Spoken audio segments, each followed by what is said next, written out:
What's up, YouTube? It's Team Money. Welcome to my Minnesota Wild organization season review. Yes, we're going to be talking about not just the Minnesota Wild. We're talking about these guys, the I Wild, and then we're going to get down to the ECHL. But I got a little help today. Guys, let me introduce Jake here. Oh, wrong direction. Jake here. Jake, welcome to the channel, buddy. Howdy. Thanks for having me.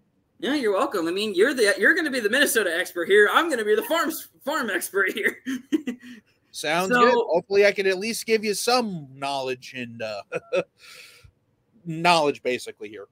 Yeah. So I'm gonna do a quick start here with the Iowa Heartlanders, and we're not even gonna cover them fully like we'll do the Iowa Wild and the Minnesota Wild, only because they had a worse year than what their first year was. Yes, first year was a great year, but the second year, yeah, you had that feeling where it was just going to be like a sophomore slump, basically. Exactly. So I have the ticker rolling down here at the bottom here. So you'll see all of the stat lines for how the teams did throughout the year. So the Heartlanders, as they roll across, they ended the year 22, 36, 13, and 1. I don't know why farm leagues have to add the extra stat saying, hey, yes, a shootout loss is classified as a different form of loss, so it gets its own stat. Stupid. Go to the NHL's version. Now I got a quick question before you get into that.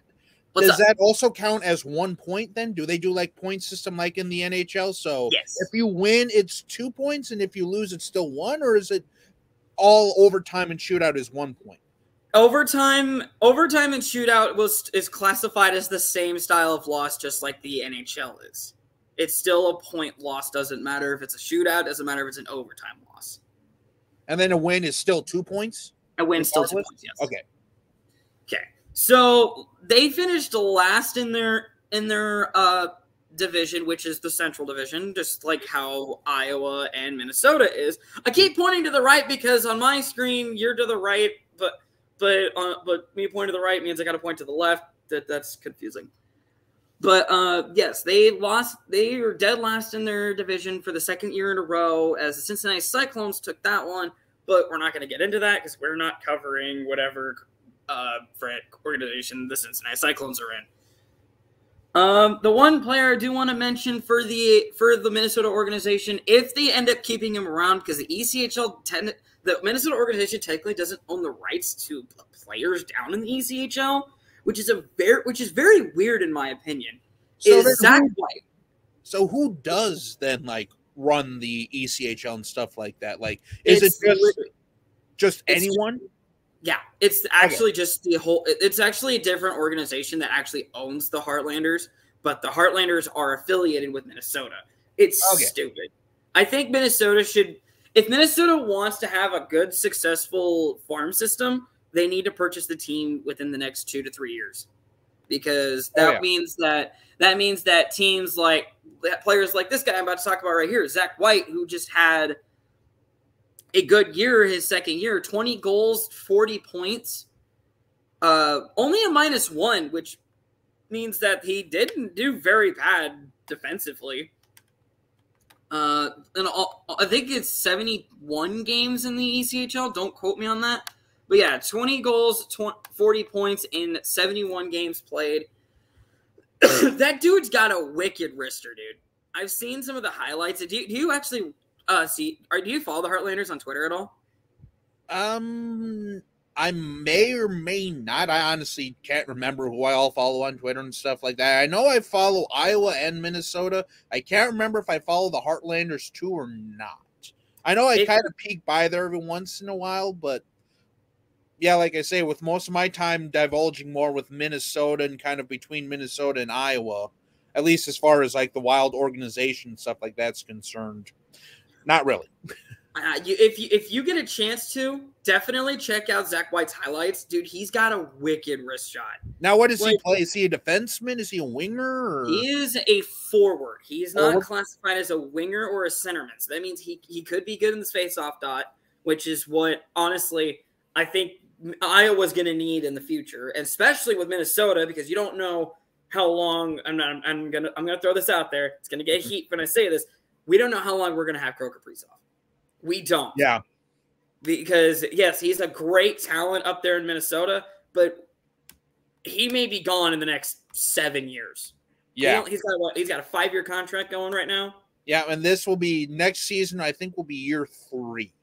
So, yeah, we have possibly 2 years left with Kirill Kaprizov, so it's either cup or bust at this point for Minnesota. But Zach White, I could say he's done very good, especially for the Heartlanders. All right. But let's go ahead and jump up the ladder. Let's actually go all the way to the top. Jake, this is what I'll have you take over here for the Minnesota Wild here, and I'll bring up some player stats for you. Alrighty, thank you. Like I say, because for me, when I do a lot of just a little heads up to Trevor's audience and maybe even my audience or whatever, I usually don't follow a lot of analytical stats and stuff like that. I'll look up stuff, but for the most part, I go off of eye test and sort of what I see. And the thing is, with the Minnesota Wild and all that stuff, I'm noticing a pattern here with the Minnesota Wild team that's gone back for years. Years and years. Even going back to before Parise and Suter. Oh yeah, I remember those guys.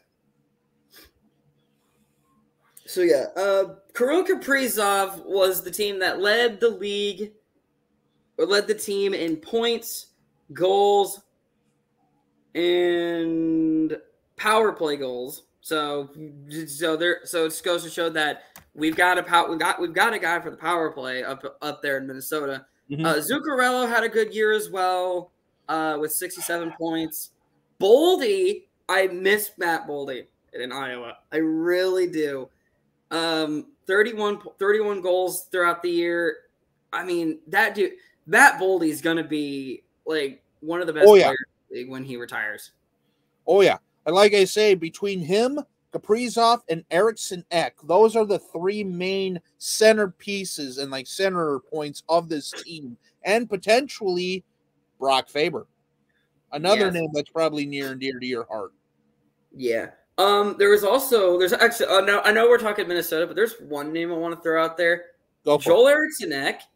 Mm-hmm. The Iowa Wild played his brother. Oh, he's the goaltender for the Gulls. Yeah, I know, because he actually even was up. I think Anaheim even called him up once or twice, but I don't think he ever played. If I remember. One time, this is the one thing I love that I want sports to understand. If you have the ability to have a brother versus brother, freaking make it happen. Bingo. Because if you look at the NFL, you look at the NBA, you look at the MLB, brothers are not that common. No. You look at MLB, the first one that comes to mind, me being a Cubs fan, is William and Wilson Contreras. Yeah. That was always, every time William and Wilson always came up to the plate, they literally tapped their brother on the back saying, "Hey, how you doing?" Yeah. And then you had the Subban brothers playing against each other at one point in the NHL, but you don't see any NBA or NFL teams have brothers. Well, the Watt brothers, that's probably the most famous example. Yeah, but yeah, I understand what you mean. There's it just seems like they get in the NFL, the brothers that do, they get featured a lot, especially if they're really good. But it's in the NHL, there's so many family ties to each other. Whether it be, case in point, the Kachucks, the Eriksson X, if you may say, the Felinos, teams like that. There's so many family connections throughout the league. And there is one I forgot to mention. And there is one that we forgot to mention that we're about to freaking see play this Thursday. The Stahl brothers. Yeah. Good Lord, all 3 of them. Me actually seeing Eric Stahl in an Iowa Wild jersey, dude, that was great. Too bad they lost that game, but seeing Eric Stahl as one of my idols in hockey play for my local team. Oh God, that was cool. Awesome. But anyway, we're a little off track. Let's get right back to it. So yeah, Minnesota Minnesota again. I think we can throw this out there. We're the new Toronto Maple Leafs of the NHL. First round exit again, and that's what the fifth, sixth, seventh year in a row. Yeah, but it's starting to get ridiculous. It is. Trust me. I'm not exactly happy about it here either, because it's the exact. If you don't mind me going off on a little bit of a rant here, but it's the exact same thing every year. It's like, it doesn't matter what happens. It doesn't matter who's behind the bench, who's the GM. We always, play our way into the playoffs, whether it be low seed, high seed, whatever, and then get bounced in the first round every year. It doesn't matter who's on the roster. It's crazy to me. But to be fair, though, kind of going off of that too, I still can't necessarily say this season was a complete failure either, because we still made the playoffs. And the thing is, with the Parise and Suter buyouts and all that stuff being what they are, I mean, we all know what's going to happen. We're going to have to rely on the guys in Des Moines to pick up some more of the slack moving forward, to at least keep the team relevant, to keep guys like Kaprizov happy, to keep guys like Eriksson Ek wanting here, to keep guys like Boldy moving forward, to attract free agents who can help boost up the morale and keep the team afloat. And it's just one of those things where until the Parise and Suter buyouts are official, this is what we got to do. I mean, there's no sugarcoating it about it. It sucks, but at the end of the day, we're still competitive. And if we can still show people that, hey, this is still a viable destination once we get out of this, and we can start signing our guys to higher end deals to keep them here and potentially become our next captains, our next alternates, our next leadership group, then I think we'll be fine for the future. And that's one thing I got to credit Guerin with. He's not afraid to make moves that need to be done. And Suter and Parise needed to be done, especially Suter. Parise, I kind of still wish we had, because he's still relatively productive, but Suter was just so much behind the scenes there that really soured the organization and just sort of put a bad light on him, which is why I'm just going to say, which is why I wanted Dallas to fail or not make it past where they are, because of Suter. That's it. I mean, otherwise, I really like a lot of their guys on there. I mean, heck, Ottinger is a Minnesota boy. I mean, hello, a lot of local guys are from Minnesota, and just how many, key names and stuff like that. But it's just a little bit of selfishness there, but also just the fact that he was such a toxic person in the locker room, always wanting to get his way, let alone, not really thinking of the entire team, which is why former captains and players on his ex teams are coming out of the woodwork and saying that stuff. So, and with Guerin coming in, he's not afraid to make those moves. Evason, I'm still a little bit on the fence of, just because he hasn't had the greatest playoff record and, just all that stuff. So I will say, yes, I know that you're not a big fan of the Dallas Stars, but like I said, another one of the reasons I am a big Stars fan is, yes, the Iowa Stars being one of them. But Dallas now has my favorite NHL team's former captain, and he is still trying to chase his first cup. Oh, I love Pavs. I love him too. He is the sole reason as to why we made the cup final in 2016. And then for just some reason, Peter DeBoer just so happens to be the current head coach of the Stars, just got stubborn and didn't make the changes that he needed in the cup final. Yep. And honestly, I guess, Wild fans, you're going to hate me when I say this. I hope DeBoer makes the changes that he needs if they make the cup final. Because I know we're going to hate seeing the cup move into the Central Division for the first time since last year. Last year? Colorado won it last year. You know what? That does evade me a little bit. I keep forgetting Colorado is a Central Division team. But it's gonna suck seeing the Cup stay in the Central Division and not be in the state of hockey, but it's gonna be nice to see players that have evaded them their entire career finally win it. Like, look at Sagan, look at Jamie Benn, look at Joe Pavelski. Ottinger, being a young Minnesotan goaltender, he's only played one Game 7 in his entire career just until last night. And he freaking showed up and said, hey, look, this is my building. This is my house. You are not bullying me on my ice. Get off. That's what he said. But yeah, looking at the Minnesota's series, let's cover that a little bit.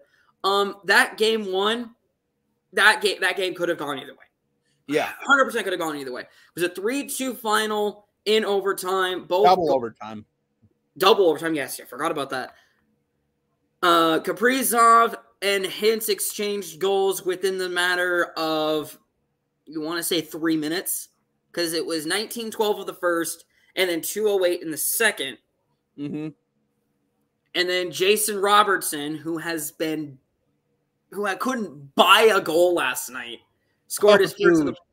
That was something else, man. That guy has been snake bitten these last 8 playoff games, if not longer. He just, and it's not like he's not doing anything. It kind of reminds me of Kirill towards the end of the first series. Exactly, we'll get it, and we can get into that here. We'll get into that here in a second. But Sam Steele tying it up in the second at 14:25. Gustav Nyquist, a former Shark, I'll throw out there, somehow on the team. I don't even know. When did you guys sign him? Do you know? That was a trade deadline move with that was a trade deadline move because we traded with Columbus when he was still injured. Oh, okay.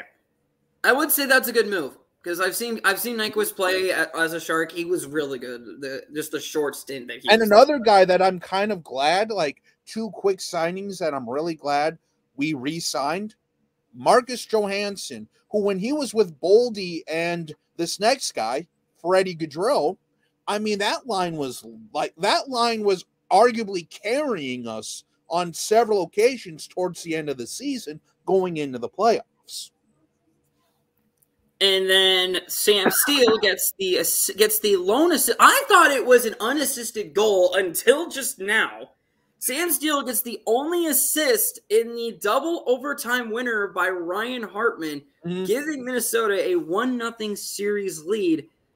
But then again, right after that game, I think the wheels fell off for us in Minnesota because the next game ended up being a 7-3 defeat to the Stars. But then we bounced back to a 5-1 win.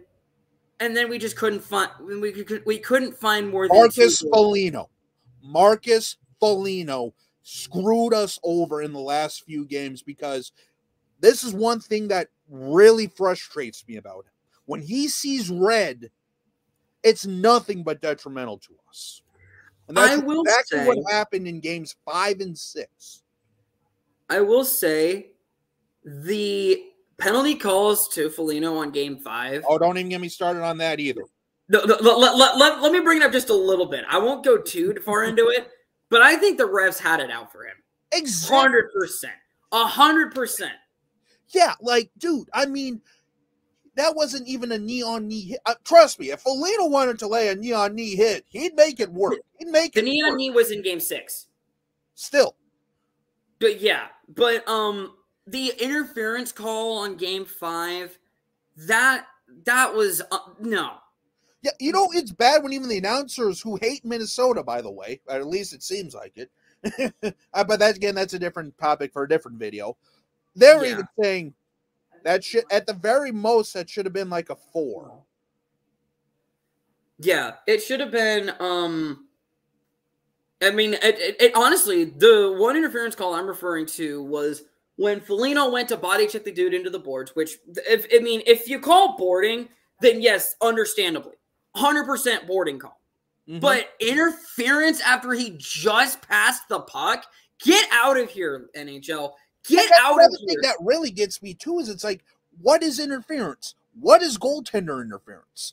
The it's amount kind of of like what is pass times interference? I've seen the Wild get called for these like phantom goaltender interferences, and then every time Everson challenges, it's a loss no matter what. Like I wonder.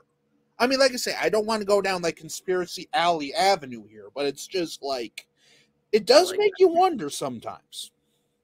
Yeah. Well, yeah, after that 5-1 win in Game 3, the wheels just completely fell off for Minnesota. As they do every year. Couldn't muster up more than 2 goals in the last in all 3 games. 3-2 final in 4, a shutout loss in 5, and then a 4-1 defeat on home ice to officially eliminate our season in Game 6. Trevor, the Iowa Wild could have beat the Minnesota Wild in the last 2 games easily. They just gave up. Yeah. And that's actually a really good segue. Let's get into the Iowa Wild. Now, I'm going to have some choice words for the Iowa Wild, and I'm going to keep it family friendly because Jake said he's going to keep him family friendly. So I'll try to keep it. Like I say, I do apologize if there's the occasional like one word or something like that, but son of a bitch. Yeah. But no, Iowa had a great year this year. Mm-hmm. They had a great year. They had that stint in January, which every team goes throughout the year. That 1 win, 9 losses in I don't know how many games it was, but you just couldn't get out of the slump. The instant that you got out of that slump was the instant that you turn your season around and say, look, we're a playoff team. They made the playoffs just barely. It came down to the last day where they had to not only defeat the Texas Stars, but hope the teams behind them either won or lost. It was a win and you're in. Lose, you might get screwed. Overtime loss, you might still be in. It was a whole show of a scenario. Yeah. but the playoff run, both of those games could have gone Iowa's way. The game 1 between the Rockford IceHogs was a 3-2 overtime win, and my buddy's going to hate me when I say this, and I don't give 2 shits about what he's got to say. Nick Patan lost that game for us. Ooh. I can't believe I'm saying this when I say this, but Nick Patan full-on sold that game to the Rockford IceHogs. He accepted a pass. I don't know who it was from. He accepted a pass and then went to bank it off the wall, hoping there was a wheat jersey behind him. The only color jersey behind him was red. And guess where the puck went? Right in the back of the net. Exactly. I saw that. I was at work when I saw that, and I had to keep my temper to a minimum. Because if I exploded, I would have been fired. Oh, dude. Nick Patan absolutely destroyed that game. Meaning that we had to win the next 2. But the power play for Iowa was really good in the postseason. They went 1 for 1. It only had 1 chance, and they capitalized on it in game 1. Game 2, actually, I take that comment back. 1 for 3, but it still shows that they're producing. But I was at that game, and I cannot believe that I saw that puck go right through Wallsted's legs, right into the net. Heartbreaking end to the Iowa Wild season, who actually, like I said, who had a very good year this year, 34, 27, 6, and 5, as the ticker rolls across the bottom for me. And then to know that Rockford, the next freaking series, gets the brooms put on them. Which means that you think, if Iowa wins that series, does Iowa go to the Central Division Final? Because if you look at the season series against Texas, they always play Texas tough. Always. Mm-hmm. Texas tough. And the first game of the final 2 games of the season, it showed. Definitely showed. a 2-1 overtime loss, which means that game could have gone either way, especially if it's 3-on-3, and then the dominant 5-2 win to fully send us into the postseason. But like, I'm sorry, I'm gonna get hate for this. I'm throwing Nick Petan under the bus. You have got to make smart plays. If you don't know who's behind you, throw the puck to where the puck just came from, because you know who's in front of you, not behind you. Or throw it to, or this is another thing too, throw it to an empty zone. Don't throw it back while there's a guy who's like chasing you from behind. Throw it to where there's nobody at the very least. If you have to dump it out of the way. And your exact sentiments about Nick Petan is how I feel about Marcus Foligno. And exactly. I know a lot of Wild fans might not agree with me, but dude, you should know, especially after that whole debauchery with the penalties and stuff like that, bro, you've got to be on your P's and Q's, because they're going to be watching you like a hawk. And those 2 games that he was basically suspended for just threw the Wild off completely.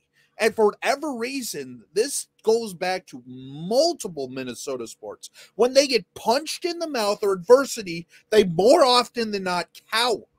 And I don't know what it is about it. It's like last year, Fiala did not show up at all. Kaprizov was a one-man wrecking crew. And Jared Spurgeon literally went, like, that was the most pissed off I've ever seen him at a player. Like, he literally cross-checked Buchnevich in the back of the legs. This year, Dumba lays out Pavelski, which I was looking at that like, yeah, Dumba's going to be suspended for like 2 games, isn't he? And then Suter kept cross-checking on Kaprizov and this and that, but every time we tried to, challenge Dallas, they backed away like a scaredy cat. And then Marcus Foligno, I could see the progression coming. He was getting frustrated. He was getting angry. Then penalty after penalty. And then eventually he got those game misconducts. And at that point, I knew we were done, because when Marcus Foligno or any of those guys start seeing red, it is not good, because he's not even thinking at that point. He's just trying to heat-seeking missile and destroy everything. And that's not good. Which is why, in my opinion, hot take here, I could see them moving on from him or trying to trade him. It would be nice if, and you'll hate this idea, it'd be nice if they can keep Foligno around, because they need the guy that, like, yes, when Foligno sees red, it's a death sentence. Yeah. But if you can have a guy that steps up for your team, let's say Dallas did that to our guy. Mm-hmm. If what Dumba did to Pavelski, which that honestly, I thought there was a penalty going to be a suspension there too. I don't think there was. No, there wasn't. Which surprised me. But if you have a guy do that to our guy, who's the first person you want to step in on that? Foligno or Reeves. By the way, we also had Revo too. And like I say, I'm not saying I want to get rid of Foligno, but the problem is he was also injured a lot this year, and his game kind of fell off. Because that's the problem when you have these big, brute, throw-it-around type of guys on your roster. If they get injured or, they can't produce at a somewhat reasonable clip, then it's just basically dead weight on the ice. And for whatever reason, Foligno just couldn't find himself, really, after that injury. At least Hartman, when he came back from his injury, when he got back up there with Zuccarello and Kaprizov, and Zuccarello, that's another discussion right there, too. He fell off the map, too. Like, it seemed like as soon as Kaprizov went down, Zuccarello forgot how to play hockey. I mean, he had a couple of games where he was like, okay, maybe he's back, but it just like, he kind of just turtled away, too, which I wonder if maybe he was injured or something, but the amount of times I was screaming at the Wild to shoot the puck, especially during the power play, I could probably retire tomorrow if I got a nickel for every time I was yelling that. Like, the problem is, exactly. I'm like, just shoot it at the goaltender. How many times have we seen these funky bounces that go behind the goaltenders. You also have to. I can also. I'll take. You're gonna hate this. I'm gonna take the defense on the players on that. When you're coming to the playoffs, you need that perfect shot. Teams are gonna lay out, block everything. Look at Seattle last night, blocking 13 shots in that first period. That's it. You can't just throw the puck at the net because then, hey, look, it gets blocked. Oh, look, there's a puck. Whack. It's down in your other end. Your goaltender's passing it back up the ice. That's the. We all think shooting the puck is the best idea, 100%. Because I do that every time when I play NHL 23. I always try to shoot the puck because you never know what goes in. But you gotta also consider the fact that sometimes if you just shoot the puck, you never know what can happen. It could go in. It could get deflected. It could. Hell, even hit the back wall and then go out the goalie's back and then into the goal. We've seen that. But here's the thing, though, like piggybacking off of that, it's been an issue with the Wild for a long time as well. They're almost scared to or like timid. I'm like, at the very least, if you're going to go down, I at least want to see you go down swinging here and trying. The problem is it's just like more often than not, they had like open lanes to at the very least fire it at the goaltender or near the goaltender to get him to wake up. Or something, but it's just like when you're standing there and playing like the Harlem Globetrotters, it's like that's the thing that frustrated me the most because we have snipers. Bolden can put it in. Kaprizov, we know what he can do. Zuccarello back in the day, he was known for his sniping abilities. He's still known for his sniping abilities nowadays. Yeah, and Hartman is a good greasy goal getter, and that's where I think the injury to Eriksson Ek hurt us tremendously. Because that's what X game is. That net front, get in the blue paint presence. Granted, we need centers badly, though. But still, though. I mean, you're gonna be getting a few here soon, especially with the Iowa Wild. You got Nick Petan. I mean, Nick Petan won't be in Minnesota this coming year. He won't. He'll stay in Minnesota or Iowa because he needs the development. Because there's more goals that he can score throughout a year.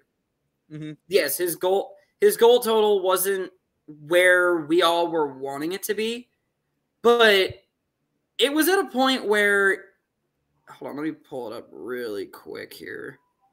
Regular season, all teams. Nope, filter, all teams. There they are. Nick Petan. Yeah, 62 points on the year, and the closest dude was Marco Rossi at 51. So you're looking at literally the top line in the first three spots for points this year. 23 goals, 39 assists for Petan, 16 goals and 35 assists for 51 points, and that's for Rossi. But getting into the news here for the Minnesota organization. Bill Guerin made the decision to not renew the contracts of the coaching or the coaches for the Iowa Wild, which we now have a clearer picture as to why, and it's because of the development issues. Marco Rossi is his third year in the NHL. He should be in the NHL right now. Bingo. And that's one thing too, kind of piggybacking off of that real quick. The beginning of the year, and even in that little sample size at the very end of the year, he still looks scared. He still looks timid. He still looks kind of skinny and scrawny, kind of like Boldy did when he first got called up. But Boldy wasn't afraid to shoot it, and then Boldy got a little bit of an edge on him this year, got a little bit thicker, and then now he's turned into one of our better players, like one of our top three guys. If Rossi can put on a little bit of girth, a little bit of muscle mass, I'm not saying he's going to be standing in front of the net taking pucks in like an Eriksson Ek type of guy. Or doing these all summer long. Yeah, like I say, if he could just get a little bit more muscle on him, I think because he's almost scared to get hit because he's afraid he's going to get hurt or something. And I know he's been coming off of some really nasty illnesses and stuff like that over the last two and a half seasons that he's been here. And he's only, 20, 21? September 23rd, 2001, I'm going to say yes, 23. He'll be 22. 22. So because I'm older than him. I'm older than him too. That's crazy to think that we're looking at all these young guns when we were younger. We're looking at the guys that are just making the league like, man, I wish I was there. And now we're past the point where we just look back and like, huh, man, I wish I was that young. Yeah, no kidding. When all the prospects, like, you know, their years of birth start with 2 instead of 1-9. Yeah. But anyway. But yeah. Well, yeah, like I say, that for me, that's what I need to see is more build up with Rossi. I need to see him get a little bit stronger and stuff like that because we need to see what he has going into this year to see if he's actually going to be a viable piece on the Wild or not. Because if not, then let's try to trade him and get some more assets for it, you know, while he's still young enough to get those, you know, juicy picks and stuff like that. Or if he is going to be that center we all thought he could be coming out of the draft here a few years ago. So at this point, I think Guerin and Evason have no choice but to play him a ton next year. I want to throw this out here because I actually just counted this out while you were talking. Rossi ended the year with 0 goals in the last 9 games. So I don't know if it's more of I'm not saying he didn't help on the assist side. He did have 1, 2, 3, 4, 5, 6 assists in those last 9 games. But when you can't find the back of the net, is it a player's fault or is it's a player's fault, obviously, because it's either you have the mindset of crap, this isn't going in at all, just throw it at the net, or is it a hesitational issue? I don't know, because like I say, you would know better than I would with Rossi. Exactly. Because you've seen him a lot more than I have. Because the Rossi I've seen 10 games. What? You only got to see him for what, 10 games? Yeah, I think this year he played like the first 8 or 9 games, and then he played like the last 5 or 6, or like he was in the last 4 or 5 before the Iowa Wild were pushing for the Calder Cup playoffs. And then we sent everyone back down there to try to get them into the playoffs. Otherwise, I feel like they would have been up with us during the playoffs, or at least some of them would have been. Honestly, I think y'all should have made the subs to throw in either Rossi or Patan, because y'all did call them up right after Iowa was eliminated. But here's the thing, though. Like, real quick, Evason hates playing young guys, rookies. I mean, the amount of times I've seen him, like, again, he scratched Addison so many times, yet he goes out and gets a guy like Klingberg, who's basically the same thing. Just a little bit better on, like, the power play and stuff like that. But for the most part, he'd rather ride with John Merrill, who, good Lord, he tripped over his feet more than you and I would on the ice. And he actually plays hockey for real. Again, I love me some Johnny Merrill. He seems like a great guy, but the amount of times him and someone like Addison or Goligoski or Faber or whoever they threw with him as his D-man, he just looked like... I was like, because on like a Discord server I'm a part of, I'm messaging with another Wild fan, and we're both bashing our heads into the wall like, dude, you can't tell me he's any worse than Addison. You can't tell me this. It's just like, it's so frustrating to see that, because Evason, for whatever reason, doesn't make the changes he needs to. And that's one of the big reasons why I feel like this could be his downfall. Because that's the issue he had with the playoff series. He's only won like 2 playoff series in his entire coaching career and stuff like that, because he just doesn't make adjustments, or he doesn't know how to make the adjustments. And now we're coming into year 4 or 5, you know, with a lot of young guys coming up the pipeline, you know, the Patans, the Rossis, Giroux, whatever, you know, insert X, Y, and Z here. Can we trust him to actually try to help develop them, try to get them NHL ready here? And then you also have to look at the goaltending situation. Yes, Gustafsson it's Gustafsson, right? Remind me? Gustafsson had a great playoff run. The only downside was Minnesota had to give Fleury some playoff time. They had to. He is a couple wins away from breaking the NHL record for playoff wins. And they threw him in a game 2, and then that's when it all just went to crap.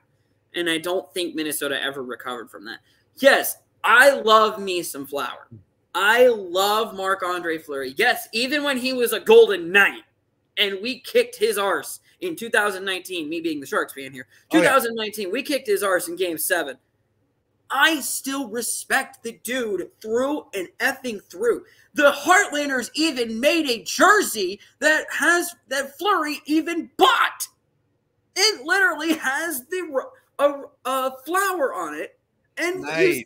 And the Heartlanders tweeted a picture of Fleury holding the jersey saying Fleury approved.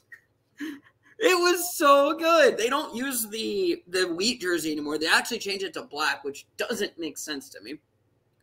But that's beside the point. Yeah. Fleury was good when he won his 3 cups. It was great. Unfortunately, that Fleury's time in the NHL is coming to an end. He's got one more year on the contract.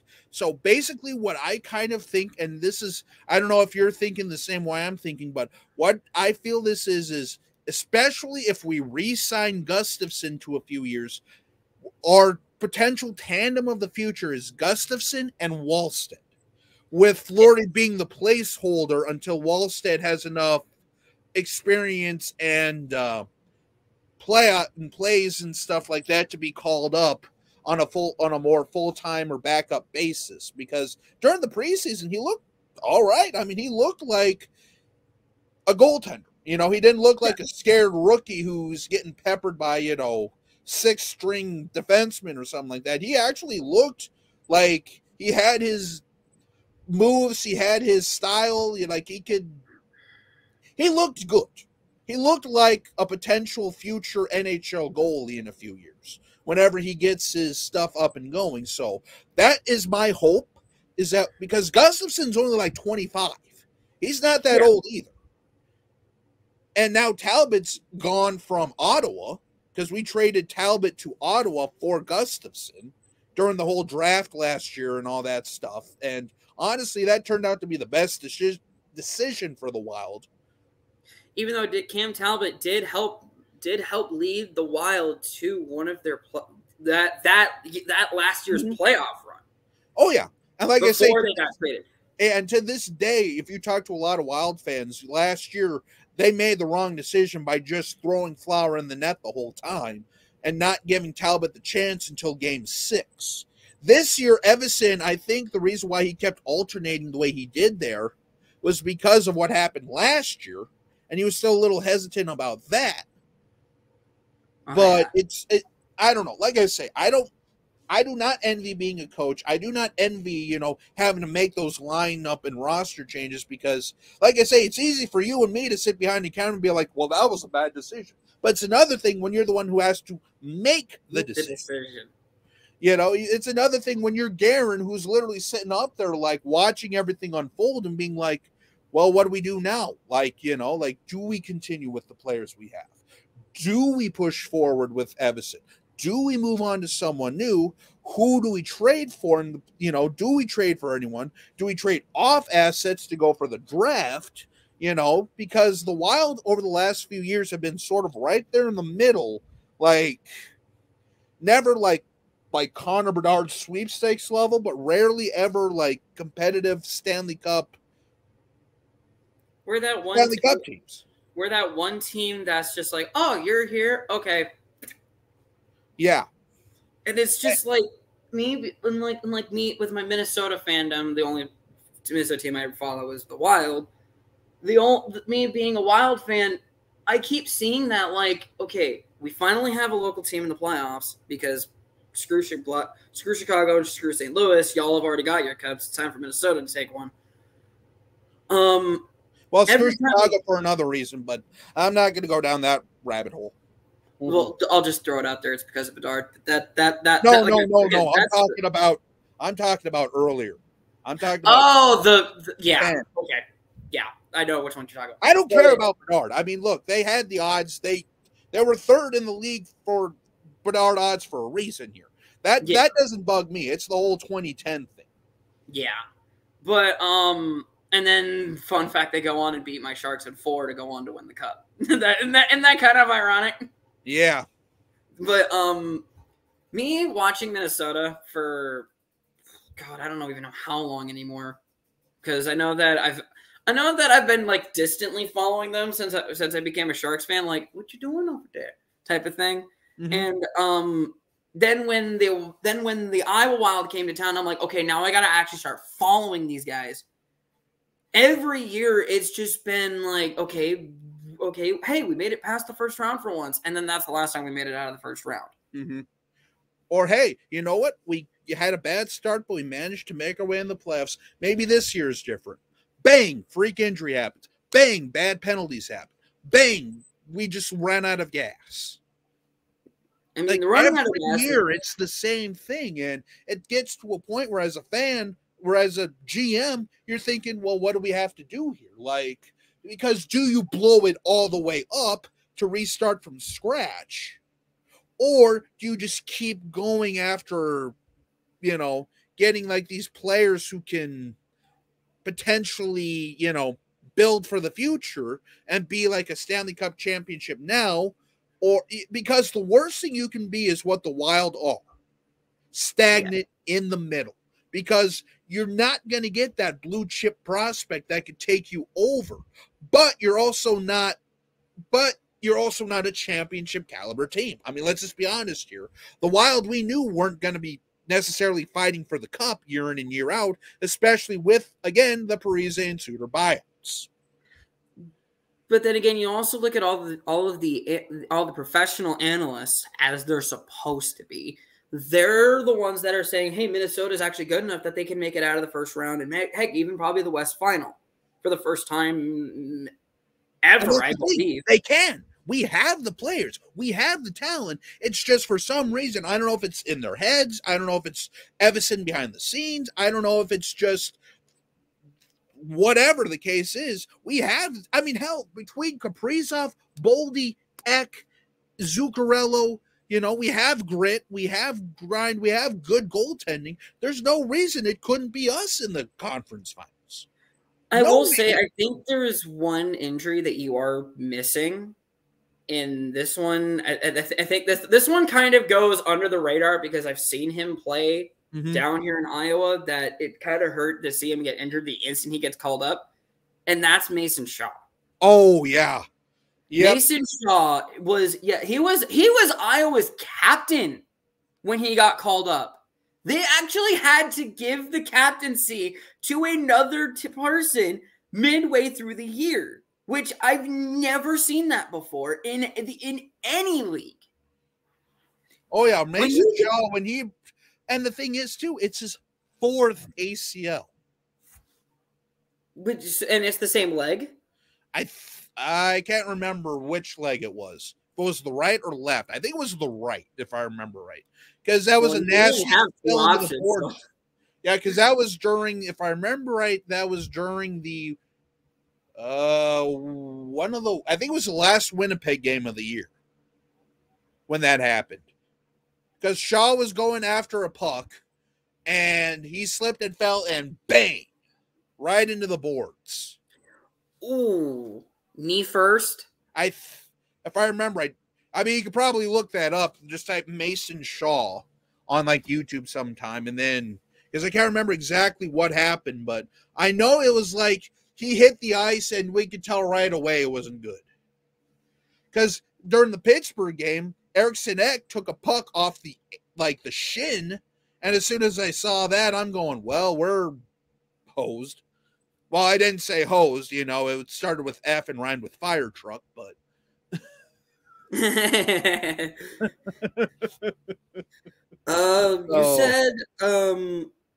said it happened in the Winnipeg game, right? I can't remember exactly what game it was. It was around that time. It was towards the end of the year. Because when I looked it up, Mason Shaw injury. The one that comes up was against oh no, that's him getting ejected for kneeing. Never mind. Yeah, it's not, I can't find it, but yeah, I honestly think if Mason Shaw wasn't injured, then Minnesota probably would have made it out of round 1. Also, Eric Sinek. Yeah, because that Eric Sinek's defenseman, right? No, he's a center. He's our center. he's our big center. He's like he's the guy that gets into the greasy areas during the power play. He's the one that's the net front guy. I will say, when Eric Sinek got sent to Iowa, I don't think he was thrilled about that. I think he actually was very upset about that because he is an NHL caliber player. And then when you get the call saying, oh, hey, by the way, you got to go to Iowa for a few games. And no one wants that. No, when you're up in Minnesota for as long as and up in the big leagues for as long as you are, you never want that call. You never want that call. But then again, when you go down and actually play for the team and you actually see how passionate that fan base is, it's like you don't want to leave. Mm-hmm.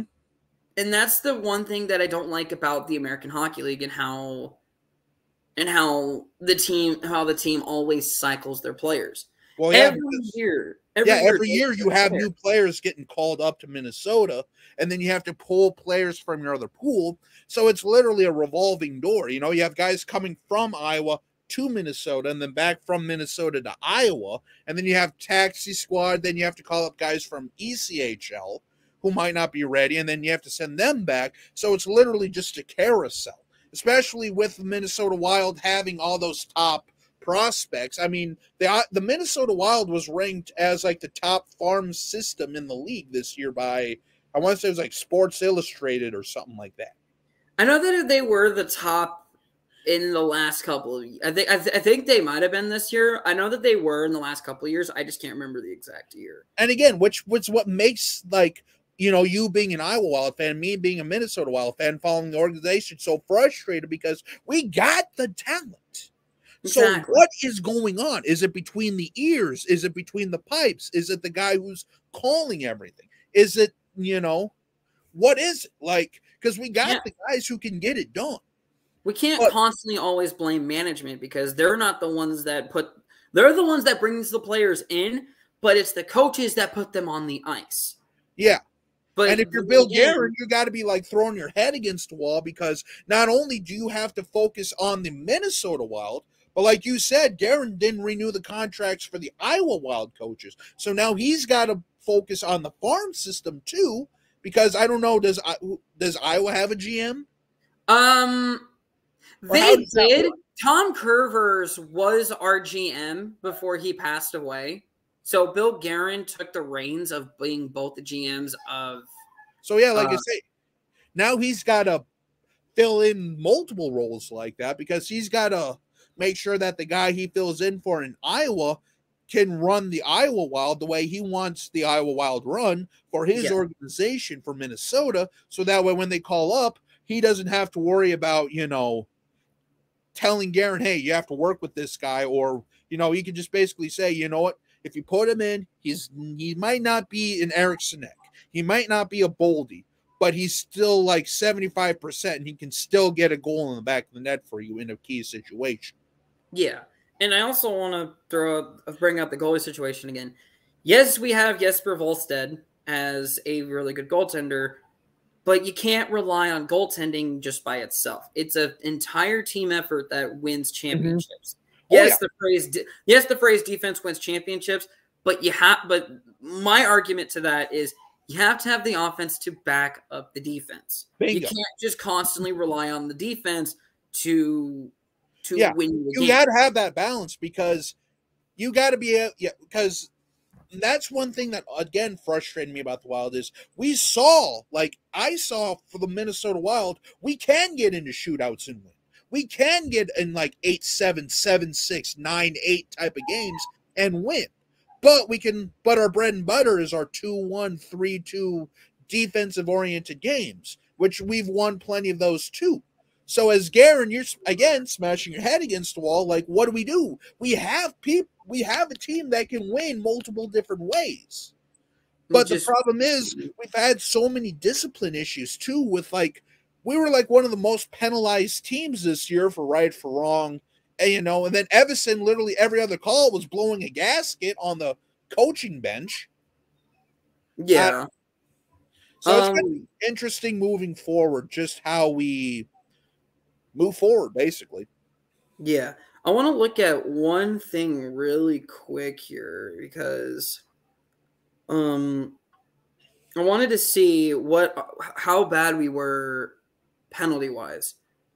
I think we were like the 6th most penalized towards the end of the year there. I know. I know Philly led in fighting majors. Delorier led in fighting majors. Minnesota's power play percentage was smack in the middle of the year. And, then another thing too, like it just our power play and our special teams goes from top, like unbeatable, top 5 in the league to we could score against our power play unit literally overnight. Like the amount of just that our special teams can go from a dumpster fire to top in the league overnight and then back to a dumpster fire right away again, and nothing's changed. Yeah. That's another thing that frustrates me, which is why I wouldn't be surprised if maybe some of the guys behind the bench, maybe not necessarily Everson, because in my opinion, that's project number 1 for me. Work on the special teams. Get that to more even keel. Exactly. Because if you I mean, something's got to get figured out up in Minnesota. Something's got to get figured out here in Iowa. The Heartlanders, I'm not really going to hate on because they're only 2 years in existence, and even that fan base is passionate, and that's only a 5,000 seat arena. So them making it over 1,000 people attending the game every game is a very good accomplishment. Yeah, because that's over a quarter of the arena. And looking at the Iowa Wild's attendance this year, their most attended game this year, and I can probably be 100% wrong on this, but I was at this one, was their annual Pink in the Rink night. That ceremony was absolutely goosebump giving, if you want to throw that out there. Every time the Iowa Wild does the Pink in the Rink night, I've been to multiple, but they've recently started actually lighting up the arena in pink using the wands that they give out. That made that ceremony so much special, and that, I think, was the most attended game that I've been to. Unfortunately, like I've been to 11 games. I mentioned this before we started recording. 11 games, 1 win, and unfortunately, that 1 win was not the Pink in the Rink night. We actually blew a 4-1 lead. Oh, wonderful. Yeah. So I don't know what needs to be figured out up for the organization going forward. It's not like we don't have the players. I think maybe a couple key signages we maybe get out of round 1, maybe make it to the West Final. But I hate to say this, Minnesota fans, the Wild are not a Cup team yet. I'm sorry. We're not a Cup team yet. We can be one of the favorites to win it, but in all reality, in order for us to win the Cup, we've got to win 16 games. Yeah. But here's another thing, Wild fans, too, talking from a Minnesota Wild fan, it's okay. We don't always have to be Cup favorites every year. Yeah, sure, I know a lot of media is starting to get mad. It's like, well, we settle for mediocrity. Hello, the problem isn't that we want to be mediocre here. It's just, building takes time. You can attest to this as a Sharks fan. Rebuilding takes time. And again, with the Parise and Suter buyouts, I think we're kind of in that period now where Guerin's building and rebuilding everything up while we still have $13 million plus in dead cap over the next 2 seasons. And you also got to think that Minnesota's coming up on an anniversary season here soon. In 2 years, they're coming up on their 25th year. Mm-hmm. With the fun, it's actually very funny that 25th year is the start of the new jersey sponsor of the New Jersey in Fanatics, which So how Minnesota plays that out? That is not the means of this video. Maybe we talk about that in another video. But overall, I think we can give a solid B- for how Minnesota did this year. Honestly, for the organization, because yes, we're starting to, Minnesota sports fans are starting to get hungry for a championship. It's been 30 plus years since the state of Minnesota has won a top Power 4 championship, and even the Lynx. The last time the Lynx won for the WNBA was like 10 years ago. So I mean, it's been a while now. Well, if the NBA, if the WNBA draft is just like how the NFL draft is, if y'all tank, you'll get Caitlin Clark in the next couple of years. But that, again, that's another conversation. We're talking about hockey here. But I think that to close this out, because we're already past an hour conversation. This could have been its own live stream, and we could have and we wouldn't have been able to have conversation with the chat. We would have just been talking back and forth. But to close this out here, the future isn't as bright as we want it to, but it's looking like it maybe in a couple of years we might be a conference contender. But it's going to take us a lot longer for us to be a cup contender, because you need the key pieces. I mean, who knows? Maybe after the dead cap, the dead cap era that we're in right now, maybe sign an Andre Burakovsky when his contract expires. Maybe even if Cale Makar starts falling off in Colorado and Colorado doesn't like the way he's playing, sign him. I'm just referencing Colorado Avalanche players because they just recently won the cup. We don't know who's going to win the cup this year. I mean, hell, even if Pavelski's contract is up, sign Pavelski. Yeah, because who knows? Pavelski, yes, he likes in Dallas. San Jose, we're not getting him back. He doesn't want to come back, which honestly sucks because he was our captain. But you never know what the rosters are going to look like in the next couple of years. We never know. Exactly. And that's the thing too, though. It's just like, this is going to be the formula for the next few years, Wild fans, because we still have a lot of youth that's developing and gelling. We still have a lot of intriguing prospects that could be used. And Guerin is not going to be one of those guys that's just going to mortgage the future like Fletcher did to try to make a quick cup run. He's going to try to build the foundation so we have something to lay on while we continue to come up. And that's one of those things where I'll admit it, I fell victim to, like, during the year when we were on those big runs, like, maybe we can actually do this. But in the back of my mind, where, like, my fandom is it's like I try to look down the middle, because at the end of the day, it's not doom and gloom. We got enough core pieces either in the pipeline, in Iowa, in, Coralville or Des Moines or wherever, that could potentially develop into the next Kaprizov, the next Eck, the next Boldy, the next Faber, the next Flower, the next whatever. But it's going to take a while for them to develop. And Guerin, again, is going to build a foundation. He's not going to pull a Chuck Fletcher and try to get this name or that name or trade away this prospect or that prospect without, trying to find a way to better the team, or at the very least get a type of grinding player. Now, could this all blow up in our face in 3 years from now? We could be starting over from 100% because that's just Minnesota freaking sports. Yeah, but that could be that. It could happen, or we could be the next dynasty in 10 years, 5 to 10 years. You never know. But what we have to do is just keep looking forward, because we're still competitive enough where if we can get through the dead cap era, we could be a very intriguing place for like a Pavelski type, for like a later end Makar type, for those type of players who still have a lot in the tank. May not be the number one overall per se, but we still have enough talent there where a lot of the young guys in Iowa and even here in Minnesota are going to be hitting their primes, which can then, attract some of these older, veterans who still have a lot in the tank, who can bring in something that we need, and away we go. So what I'm saying here is, And Trevor, you can attest to this too. Be patient, get the right people in, get your style that you want down, and work on it. Because the worst thing you can do is be halfway either way and not get anywhere. 100%. Especially when, I mean, if you also got to look at our farm club, the Iowa Wild are now finished their 10th year. And only 2 playoff appearances to show for that. Yeah.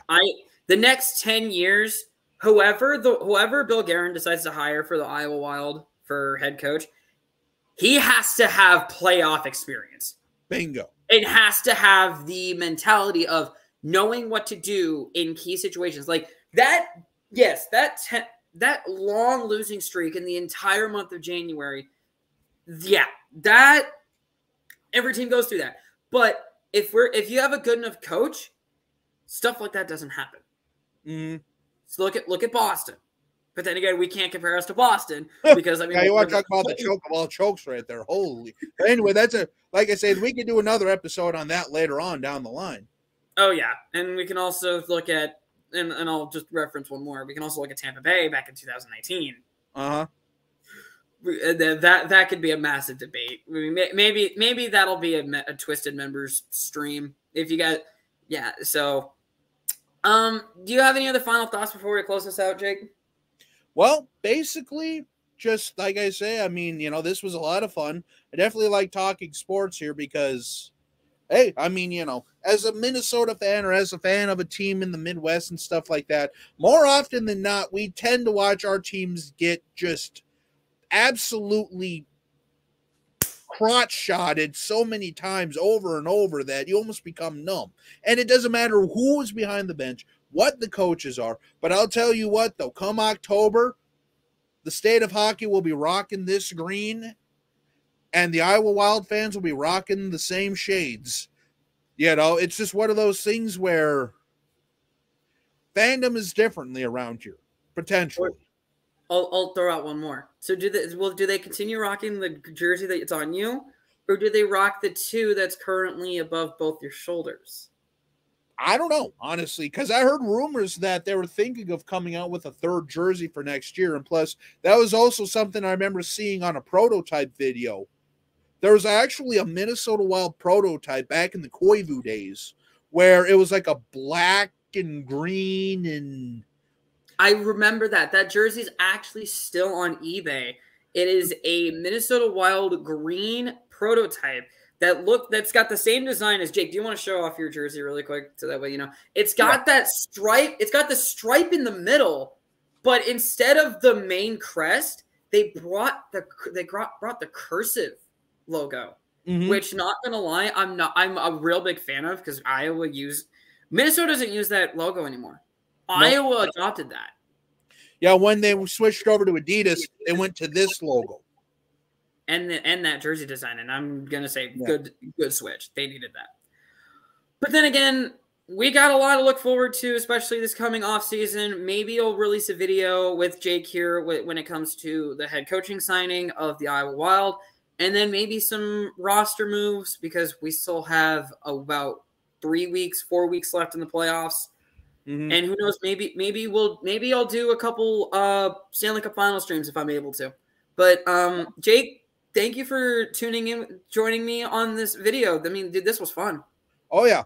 Like I say, I'd love to do something like this. Maybe, if we could get our schedules to line up even during like the season and stuff like that, because what happens a lot with Minnesota also happens a lot in Iowa too. Like, both, I mean, with like the farm systems and all that stuff, especially if prospects are traded, draft picks, we could come together and kind of give an idea of just how the farm system and how all that's gelling together to potentially push to be Minnesota Wild players and potentially, who knows, maybe make a cup run in a few years. So, yeah, I mean, I love or maybe in a Clark Cup run. Yeah, or a Clark Cup even, Yeah. Well, guys, thank you guys for tuning in. I know this video was a little long, but we had a lot to talk about because, Minnesota sports is just a topic of its own. Let's put it this way. There's a reason why there's like 500 breweries now in the state of Iowa and Minnesota. And we'll leave it on that. Guys, thank you guys for tuning into Thank you guys for tuning into the video, guys. And until next time, Jake, thank you for tuning in. And we'll catch you guys later. See you guys. Later.